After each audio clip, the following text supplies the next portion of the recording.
Hi friends, ಎಲ್ರಿಗೂ ನಮಸ್ಕಾರ. ಎಲ್ಲ ಹೇಗಿದ್ದೀರಾ? ಐ ಹೋಪ್ ತಾವೆಲ್ಲರೂ ಕೂಡ ತುಂಬ ಚೆನ್ನಾಗಿದ್ದೀರಾ ಅಂತ ಭಾವಿಸ್ತೀನಿ.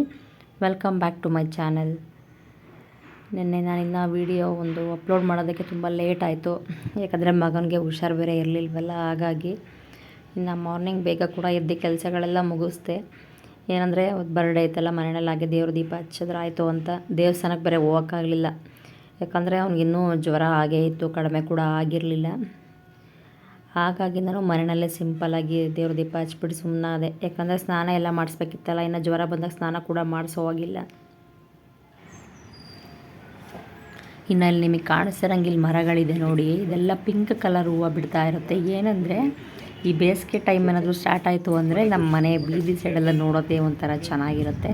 ಯಾವ ರೀತಿ ಅಂದರೆ ಫುಲ್ ಅದರಲ್ಲಿ ಅಂದರೆ ಈ ಮರದಲ್ಲಿ ಎಲೆಗಳೆಲ್ಲ ಏನೇನಿದೆ ಎಲ್ಲ ಕಂಪ್ಲೀಟಾಗಿ ಉದುರೋಗಿ ಫ್ಲವರ್ ಮಾತ್ರ ಅದ್ರ ಸುತ್ತ ಬಿಟ್ಟಿರುತ್ತೆ. ಆಗಿನ ಟೈಮಲ್ಲಂತೂ ನೋಡೋಕ್ಕಂತೂ ನಿಜವಾಗ್ಲೂ ತುಂಬ ಚೆನ್ನಾಗಿರುತ್ತೆ. ಈ ಥರದ್ದು ಏನಿಲ್ಲ ಅಂದರೂ ಸುಮಾರು ಒಂದು 8-10 ಮರಗಳಿದ್ದಾವೆ ಇಲ್ಲಿ. ಚೆನ್ನಾಗಿರುತ್ತೆ ಬೇಸಿಗೆಗಾಲದಲ್ಲಿ ನೋಡೋದಕ್ಕೆ. ಇನ್ನು ಮಗ ಅಂತೂ ತುಂಬ ಡಲ್ಲಾಗಿದ್ದ, ಹಾಗಾಗಿ ಅವರಪ್ಪ ಕೂರಿಸ್ಕೊಂಡು ಮಾತಾಡ್ತಾ ಇದ್ದಾರೆ, ಏನಾಯಿತು ಹೇಳು ಅಂತ.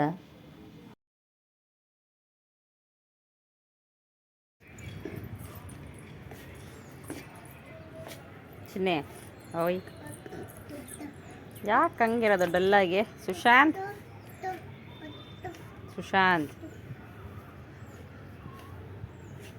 ಅಪ್ಪಣ್ಣಿ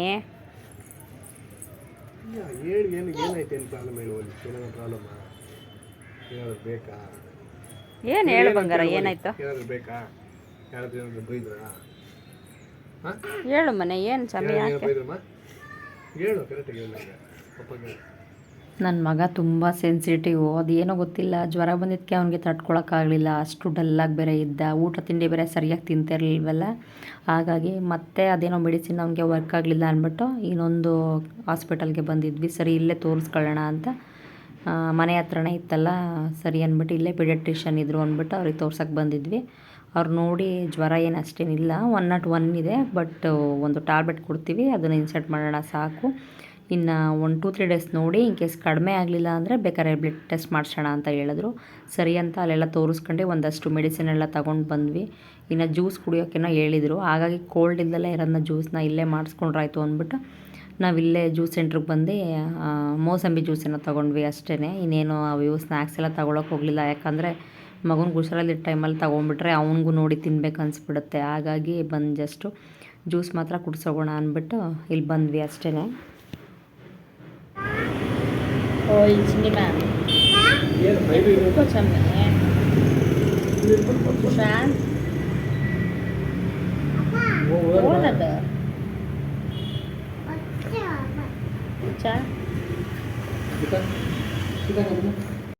ಏನಮ್ಮ ಬರೆಯೋದು? ಏನಂತೆ? ಜೂಚನಾ?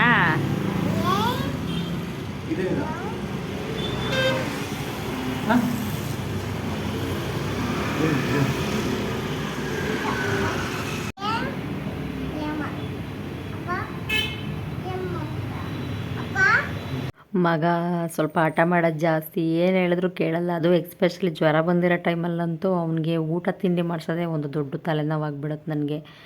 ಎಷ್ಟು ಒತ್ತಾಯ ಮಾಡಿ ಅವನಿಗೆ ಆಚೆ ಎಲ್ಲ ಕರ್ಕೊಂಡು ಏನು ಇದು ಮಾಡಿ ತಿನ್ಸಿದ್ರು ತಿನ್ನೋದೇ ಇಲ್ಲ, ತುಂಬ ಹಠ ಮಾಡ್ತಾನೆ. ಅದಲ್ಲದೆ ಅವನು 2 ಡೇಸಿಂದ ಸರಿಯಾಗಿ ಊಟ ಬೇರೆ ಮಾಡಿರಲಿಲ್ಲ, ಬರೀ ಹಾಲು ಕುಡಿಯೋದು, ಒಂದು ಪೀಸ್ ಏನೋ ಬ್ರೆಡ್ ತಿನ್ನೋದು, ಇಷ್ಟೇನ. ಇನ್ನು ರವೆ ಗಂಜಿ ಆಗಲಿ, ರವೆ ರೊಟ್ಟಿ ಆ ಥರ ಎಲ್ಲ ಮಾಡಿಕೊಟ್ರು ತಿಂತಾ ಇರಲಿಲ್ಲ. ಡಾಕ್ಟ್ರು ಬೇರೆ ರೈಸ್ ಐಟಮ್ಸ್ ಎಲ್ಲ ಏನು ಜಾಸ್ತಿ ಕೊಡಬೇಡಿ, ಬರೀ ಗಂಜಿ ಏನಾದರೂ ಅಥವಾ ಏನಾದರೂ ಸಿಂಪಲ್ಲಾಗಿರೋದು ಯಾವುದೇ ರೀತಿ ಲೈಟ್ ಫುಡ್ ಏನಾದರೂ ಮಾಡಿಕೊಡಿ ಅಂತ ಹೇಳಿದರು. ಅದು ಬೇರೆ ಅವ್ನು ತಿಂತಾ ಇರಲ್ಲ, ಎಷ್ಟು ಮಾಡಿಕೊಟ್ರು ನನಗೆ ಬೇರೆ ಅದೊಂದು ಟೆನ್ಷನ್ ಆಗಿತ್ತು. ಯಾಕಂದರೆ ತಿಂದುಬಿಟ್ಟು ಮೆಡಿಸಿನ್ ತೊಗೊಂಡ್ರೆ ಸ್ವಲ್ಪ ಮಕ್ಳಿಗೆ ಅದು ಚೆನ್ನಾಗಿ ವರ್ಕ್ ಆಗುತ್ತೆ. ಈಗಿನ ಮೆಡಿಸಿನ್ ಅಂತೂ ಅದಲ್ಲದೆ ಅವನಿಗೆ ಸಿರಪ್ ಬೇರೆ ಕೊಟ್ಟಿರಲಿಲ್ಲ, ಜಸ್ಟ್ ಟ್ಯಾಬ್ಲೆಟ್ಸ್ಗಳೇ ಜಾಸ್ತಿ ಕೊಟ್ಟಿದ್ದರು. ಹಾಗಾಗಿ 2-3 ಟ್ಯಾಬ್ಲೆಟ್ ಬೇರೆ ಇದ್ವು, ಅದು ಬೇರೆ ಒನ್ ಟೈಮೇ ತಗೋಬೇಕಾಗಿತ್ತು. ನಾನು ಹಾಗಾಗಿ ಸರಿ ಅವ್ನಿಗೆ ಸ್ವಲ್ಪ ಎನರ್ಜಿ ಇರಬೇಕಲ್ಲ ಅಂದ್ಬಿಟ್ಟು ಎಲ್ಲ ತರಕಾರಿಗಳನ್ನ ಮಿಕ್ಸ್ ಹಾಕಿ ಸಾಂಬಾರು ಮಾಡಿ ಲೈಟಾಗಿ ಸ್ವಲ್ಪ ಮೆತ್ತಗೆ ಅನ್ನ ಕೂಡ ಮಾಡಿದ್ದೆ, ಏನಾದರೂ ಅದನ್ನಾದರೂ ತಿಂತಾನೇನೋ ಅಂತ. ಏನಂದರೆ ಮಕ್ಕಳು ಅದು ಈ ಬರ್ಡೇ ಟೈಮಲ್ಲೇ ಅವ್ರಿಗೆ ಹುಷಾರಿಲ್ಲ ಅಂದರೆ ಅದು ತುಂಬ ಹರ್ಟ್ ಆಗುತ್ತೆ. ಯಾಕಂದರೆ ನಾವು ತುಂಬ ಎಕ್ಸ್ಪೆಕ್ಟೇಷನ್ ಇಟ್ಕೊಂಡಿರ್ತೀವಿ. ನಮ್ಗಳದ್ದು ಯಾವ ರೀತಿ ಏನೋ ಗೊತ್ತಿಲ್ಲ. ಮಕ್ಕಳು ವಿಚಾರಕ್ಕೆ ಬಂದರೆ ಅವ್ರ ಬರ್ಡೇ ದಿನ ನಮಗೊಂಥರ ಅದು ಮೋಸ್ಟ್ ವೆಯ್ಟಿಂಗ್ ಡೇ ಅಂತಲೇ ಹೇಳ್ಬೋದು. ಏನಂದ್ರೆ ಸುಮಾರು ದಿವಸದಿಂದ ವೆಯ್ಟ್ ಮಾಡ್ತಿರ್ತೀವಿ. ಮಕ್ಳಿಗೇನಾದರೂ ಕೊಡಿಸ್ಬೇಕು, ಈ ಥರ ಕೇಕ್ ಕಟ್ ಮಾಡಬೇಕು. ಅದು ಎಷ್ಟಾದರೂ ಓಕೆ, ನಾವು ಬರ್ಡೇಗಂತ ಒಂದು 500 ಖರ್ಚು ಮಾಡಲಿ, 1000 ಖರ್ಚು ಮಾಡಲಿ ಅಥವಾ ಜಾಸ್ತಿನೇ ಮಾಡಲಿ, ಏನಂದರೆ ಎಂಡ್ ಆಫ್ ದ ಡೇ ನಮಗೆ ಮೈಂಡಿಗೆ ಬರೋದು ಇವತ್ತು ನಮ್ಮ ಮಕ್ಕಳು ಬರ್ಡೇ ಇದೆ, ಆದಷ್ಟು ಅವ್ರನ್ನ ಖುಷಿಯಾಗಿ ಇಟ್ಕೋಬೇಕು, ಆಚೆ ಎಲ್ಲಾದರೂ ಕರ್ಕೊಂಡು ಹೋಗಬೇಕು, ಅವ್ರಿಗೇನಾದರೂ ಫೇವ್ರೆಟ್ ಫುಡ್ನ ಮಾಡಿ ಕೊಡಬೇಕು, ಏನಾದರೂ ಸರ್ಪ್ರೈಸ್ ಗಿಫ್ಟ್ ಕೊಡಬೇಕಂತ ಎಷ್ಟು ಎಕ್ಸ್ಪೆಕ್ಟೇಷನ್ ಇಟ್ಕೊಂಡು ಬಂದಿರ್ತೀವಿ. ಆಲ್ ಆಫ್ ಸಡನ್ ಮಕ್ಳಿಗೆ ಈ ರೀತಿ ಏನಾದರೂ ಒಂದು ಹೆಲ್ತ್ ಇಶ್ಯೂ ಆಯಿತು ಅಂದಾಗ ಅದೊಂಥರ ನಮ್ಮ ಅಪ್ಪ ಅಮ್ಮನಿಗೆ ಯಾವ ಥರ ಅಂದರೆ ಮೈಂಡೆಲ್ಲ ಕಂಪ್ಲೀಟಾಗಿ ಸ್ಟ್ರಕ್ ಆಗಿಬಿಡುತ್ತೆ. ಯಾವಾಗ ಹುಷಾರಾಗಿಬಿಡ್ತಾರಪ್ಪ ಅಂತಲೇ ಮೈಂಡಿಗೆ ಜಾಸ್ತಿ ಬರುತ್ತೆ. ಪ್ರತಿ ವರ್ಷವೂ ಅವನು ತುಂಬ ಎಂಜಾಯ್ ಮಾಡ್ಕೊಂಡು ಆಚೆ ಎಲ್ಲ ಸುತ್ಕೊಂಡು ಅವ್ನಿಗೆ ಏನು ಬೇಕೋ ಎಲ್ಲ ತಗೊಂಡು ತುಂಬ ಚೆನ್ನಾಗಿರ್ತಾ ಇದ್ದ. ಬಟ್ ಇವತ್ತಿನ ದಿವಸ ಅವನು ಏನೋ ತಿಂದಲ್ಲೇ ಎಲ್ಲೋ ಒಂದು ಕಡೆ ಬೇಜಾರಾಗಿ ಮಲ್ಕೊಂಡು ನಮಗೆ ಸೀರಿಯಸ್ಲಿ ನಾನಂತೂ ಅದೆಷ್ಟು ಸಲ ಎತ್ಕೊಂಡೆ ಏನೋ ಗೊತ್ತಿಲ್ಲ, ಬೆಳಗಿಂದ ಆ ಥರ ಅನಿಸ್ಬಿಟ್ಟಿತ್ತು. ನನಗೆ ಸರಿಯಾಗಿ ನಿದ್ದೆ ಕೂಡ ಇರಲಿಲ್ಲ 2 ಡೇಸಿಂದ. ಅವನದೇ ಒಂಥರ ಮೈಂಡಿಗೆ ಜಾಸ್ತಿ ಬಂದುಬಿಟ್ಟಿತ್ತು.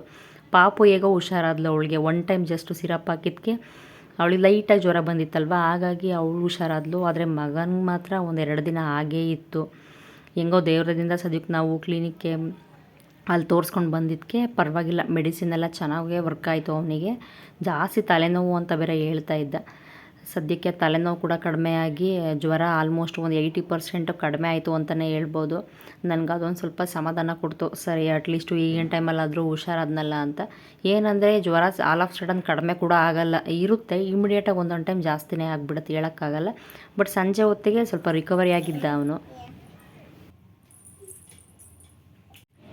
ಸುಶಾಂತ್, ಏನು ಬೇಕು ನಿನಗೆ? ಚಿನಿಮಾ ಇಲ್ಲಿ ನೋಡಿಲ್ಲಿ. ಅಪ್ಪು, ಯಪ್ಪಣ್ಣೆ, ಈಗ ತಲೆನೋವೆಲ್ಲ ಕಡಿಮೆ ಆಯಿತಾ? ಏನು ಗಿಫ್ಟ್ ಬಿಡುವಂಗಾದ್ರೆ ಚಿನ್ನಿಗೆ ಇವತ್ತು ಬರ್ಡೇಗೆ? ಸುಶಾಂತ್, ಅಪ್ಪು ನೋಡ್ಬೇಕಿಲ್ಲಿ. ಸುಶಾಂತ್, ಏನು ಆನ್ಲೈನಲ್ಲಿ ಬುಕ್ ಮಾಡೋಕೆ ಹೇಳ್ತಿದ್ಯಾ ಗಿಫ್ಟ್? ಅಲ್ಲ, ಅವನು ಗೇಮ್ ಸ್ಟೇಷನ್ಗೆ ಹೋಗ್ಬೇಕಂತೆ.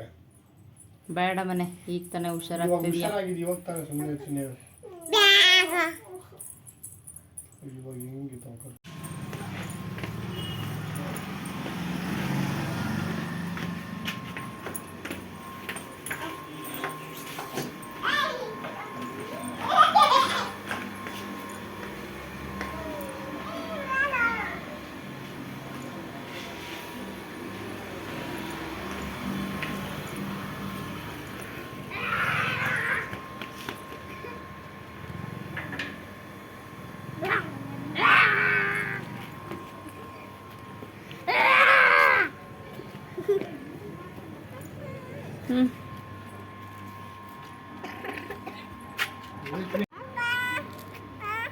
ಹುಷಾರು ಸ್ವಲ್ಪ ಆದ್ನಲ್ಲ, ಹಾಗಾಗಿ ಅವ್ನಿಗೇನಾಯಿತು ಅಂದರೆ ಬೆಳಗ್ಗೆಯಿಂದ ಏನು ಬೇಕಂದ್ರೂ ಕೇಳಲಿಲ್ಲ. ಆಮೇಲೆ ಇದ್ಕಿದಂಗೆ ಏನಿಲ್ಲ ಮಮ್ಮಿ, ನನಗೆ ಜಾಸ್ತಿ ಏನು ಬೇಡ, ನಂಗೆ ಜಸ್ಟ್ ಒಂದು ಬ್ಯಾಟ್ ಕೊಡಿಸಿ ಮತ್ತು ಅದ್ರ ಜೊತೆಗೆ ನನಗೆ ಪೆನ್ನು ಮತ್ತು ಪೆನ್ಸಿಲ್ ಇಷ್ಟು ಮಾತ್ರ ಸಾಕು, ನನಗೆ ಇನ್ನೇನು ಬೇಡ ಅಂತ ಹೇಳ್ದೆ.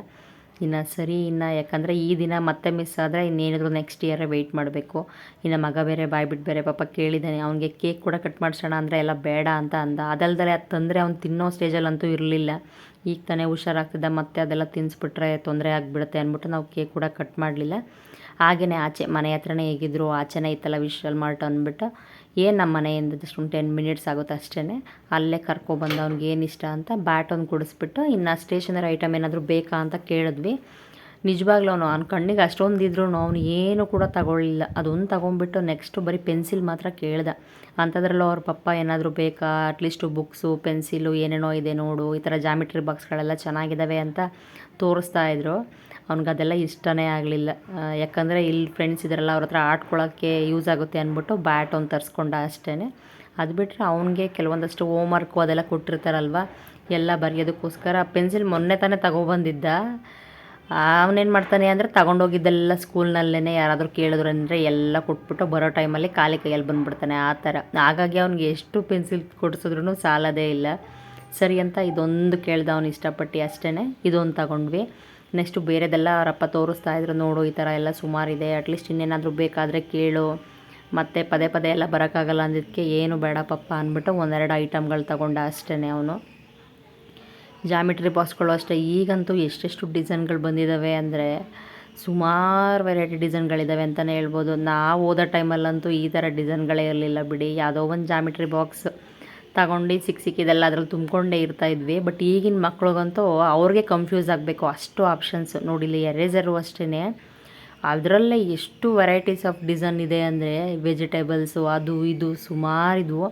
ಇದನ್ನೆಲ್ಲ ತೋರಿಸಿದ್ವಿ, ಅಟ್ಲೀಸ್ಟ್ ಏನಾದರೂ ಬೇಕಾ ಅಂತ. ಬೇಡ ಅಂತ ಅಂದ, ಯಾಕಂದರೆ ಅವನಿಗೆ ಹುಷಾರಾಗಿತ್ತು. ಏನಂದರೆ ಒಳಗಡೆ ಸ್ವಲ್ಪ ಇರುತ್ತಲ್ಲ ಜ್ವರ, ಇನ್ನೂ ಈಗಲೇ ಬಿಟ್ಟಿರಲ್ಲ, ಅವ್ನು ಸ್ವಲ್ಪ ಸುಸ್ತಲ್ಲೇ ಇದ್ದ. ಇನ್ನೇನು ಅವ್ನಿಗೆ ಇಂಟ್ರೆಸ್ಟು ಬರಲಿಲ್ಲ. ಬಂದು ಒಂದು 10 ಮಿನಿಟ್ಸ್ಗೆ ಸಾಕು, ಇನ್ನು ಮನೆಗೆ ಹೋಗೋಣ ಅಂತ ಇದ್ದ. ಅಂಥದ್ರಲ್ಲೂ ಅವರಪ್ಪ ಮನೇಲಿ ಹೋದರೆ ಮಲ್ಕೊಬಿಡ್ತಾನೆ ಅಂದ್ಬಿಟ್ಟು ಇರು ಒಂದು 10 ನಿಮಿಷ ಹೋಗೋಣ ಅಂದ್ಕೊಂಡು ಬೇರೆದೆಲ್ಲ ತೋರಿಸ್ತಾಯಿದ್ರು. ಇನ್ನು ಬರ್ಡೇಗಿನ್ನ ಹೊಸ ಬಟ್ಟೆ ಅಂತೂ ಅವನಿಗೆ ಸ್ನಾನ ಮಾಡಿಸಿ ಹಾಕೋಕ್ಕಂತೂ ಆಗಲಿಲ್ಲ. ಅಟ್ಲೀಸ್ಟ್ ಹುಷಾರಾದಾಗ ಹಾಕಿದ್ರಾಯ್ತು ಅಂದ್ಬಿಟ್ಟು ಅವ್ನಿಗೊಂದೆರಡು ಜೊತೆ ಬಟ್ಟೆ ಕೊಡಿಸ್ತಾಯಿದ್ರು. ಅಲ್ಲಿ ಕರ್ಕೊಂಡು ಹೋಗಿದ್ದಕ್ಕೆ ಅವ್ನ ಬಟ್ಟೆಗಳ ಸೆಕ್ಷನ್ ಅಂತೂ ಹೋಗಲೇ ಇಲ್ಲ. ಅವ್ರ ಅಪ್ಪನೇ ಹೋಗಿ ಅಲ್ಲಿಂದ ಸುಮಾರು ತಗೊಬಂದು ತೋರಿಸ್ತಾಯಿದ್ರು. ಅಟ್ಲೀಸ್ಟ್ ನೋಡು ಇದಾದರೂ ಇಷ್ಟ ಆಗುತ್ತಾ ನಿನಗೆ ತಗೋ ಅಂದ್ಬಿಟ್ಟು.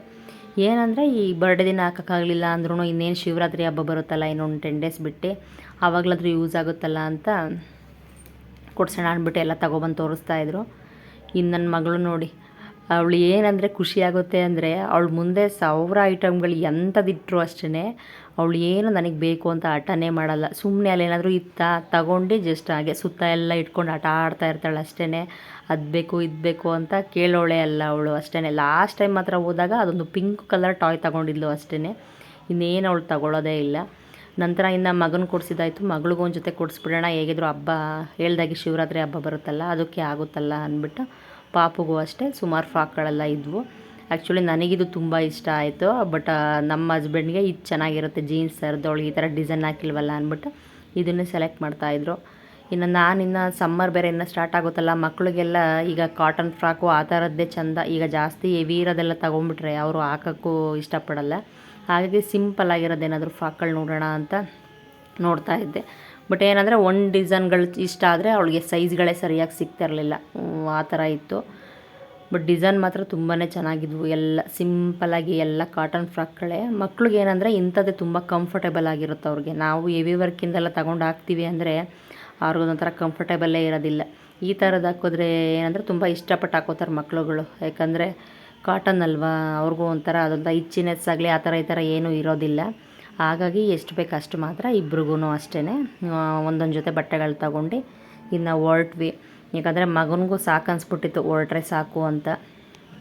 ಹೇಗೋ ನನ್ನ ಮಗನ ಬರ್ಡೇ ಈ ವರ್ಷ ಈ ಥರ ಆಯಿತು.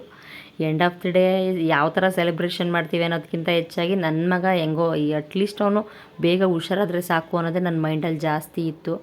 ಹಾಗಾಗಿ ನೋಡಿದ್ರಲ್ಲ ಫ್ರೆಂಡ್ಸ್, ಇವತ್ತಿನ ವ್ಲಾಗ್ ಯಾವ ರೀತಿ ಇತ್ತು ಅಂತ. ಐ ಹೋಪ್ ತಮ್ಮೆಲ್ರಿಗೂ ಇಷ್ಟ ಆಗಿದೆ ಅಂತ ಭಾವಿಸ್ತೀನಿ. Thank you for watching.